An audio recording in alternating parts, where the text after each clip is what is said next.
8 मुद्दा तिसरा, साताराचा संस्थांचा जी आर तुम्ही का काढत?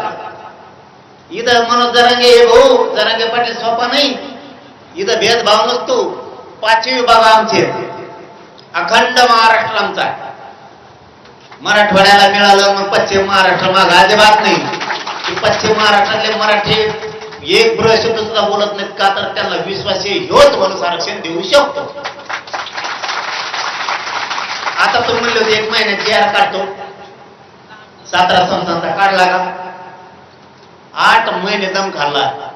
तुम्हाला मी विचारासाठी बोलावलं, माय बापू काय चूक आहे माहिती?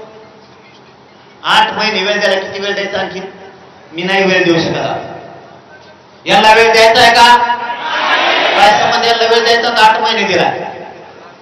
सातारा संस्थांचा, कोल्हापूर संस्थांच्या गॅझेटियरचा, औंध संस्थांच्या गॅझेटियरचा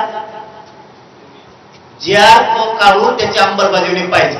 पण चौथा मुद्दा, 1994 ला जसा जी आर काढला त्या धर्तीवरती सातारा संस्थांचा हैदराबाद गॅझेटियरचा म्हणजे त्या जी आर मध्ये हैदराबादचं गॅझेटियर सुद्धा घ्यायचं. या तिन्ही गॅझेटियर मध्ये सातारा संस्थान, कोल्हापूर संस्थान, औंध संस्थान आणि पुणे संस्थान या संस्थांचा जो जी आर निघणार आहे तो 1994 ला जसा जी आर काढला ओबीसीला आरक्षण देताना त्याच धर्तीवर पाहिजे.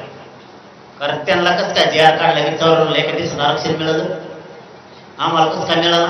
8 महिने झाले तरी. म्हणजे पुन्हा खोटी मला पाहिजे नाही, मग मी खोटा ठोकीत असतो.